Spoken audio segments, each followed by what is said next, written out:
প্রথম ম্যাচে পাকিস্তানের ব্যাটিং বিপর্যয় যেন কপি পেস্ট করল বাংলাদেশ। বৃষ্টি আইনে 243 রানের লক্ষ্যে নেমে গুটিয়ে গেল মাত্র 114 রানে। বাংলাদেশকে 128 রানের বিশাল ব্যবধানে হারিয়ে পাকিস্তান যেন মধুর প্রতিশোধ নিল। প্রথম ম্যাচের মতোই টস ভাগ্য সঙ্গী হলো বাংলাদেশের। মেহেদী হাসান মিরাজ আগের দিনের সিদ্ধান্তেই ভরসা রাখলেন।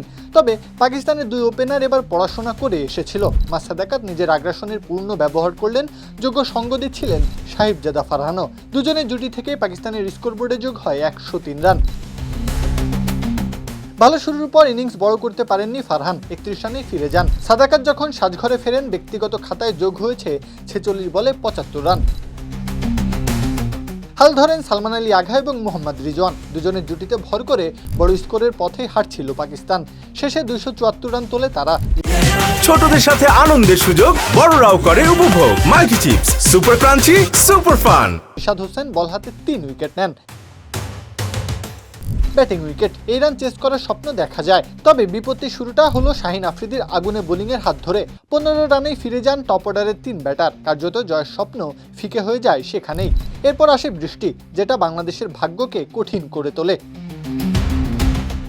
বৃষ্টি আইনে বাংলাদেশের সামনে লক্ষ্য দাঁড়ায় 32 ওভারে 243 রান। 3 উইকেট হারানো দলটার জন্য যা প্রায় অসম্ভব, সেটাই হলো। লিটন দাস কিছুটা প্রতিরোধ গড়ার চেষ্টা করেন 41 রান করে। তবে বাকিরা একে একে আত্মাহুতি দেন। তাতেই 114 রানে গুটিয়ে যায় বাংলাদেশ। হারের ব্যবধানটা দাঁড়ায় 128 রানের। সেই সঙ্গে সিরিজে 1-1 সমতা। 15 তারিখের ম্যাচটাই তাই নির্ধারণ করবে সিরিজ শিরোপা কার হাতে উঠবে। প্রত্যহ কাব্য, খেলা 71।